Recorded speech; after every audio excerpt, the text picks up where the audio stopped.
Hi, it's me again with Corel Tips and Tricks. This video is going to be about the lines are still there. If we look at this and I select it all, look how big the bounding box is. If we look at this in wireframe, there are two other shapes that are not there. So let's go back to enhanced.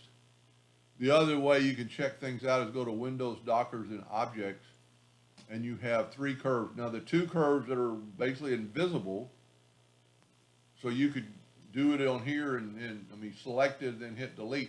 So now I've only got one object on my page. Shouldn't really cause a problem, but what happens, I've got Smart Fill in blue, specify the outline as none. And even though I move this over and left click, and I even go to right click no outline, the outline is still there. So it's a lot better off to delete it. So if I select everything, now you see I've got two objects and you can see them there. So it's better just hit delete and delete that invisible object. Shouldn't really cause, I don't think it'll cause you a problem with engraving or printing, but it could, if you happen to smart fill this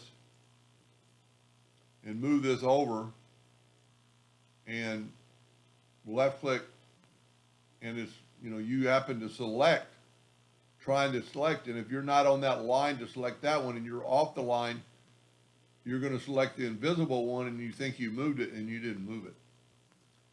So it's always better. Then you can always hit F4 on your keyboard and only bring up the object that is there. So if we do this and inadvertently move one of the objects way down here and put left click and no object, and you think you're sitting here working, and then if you hit F4, look at the screen, it's much bigger because of that.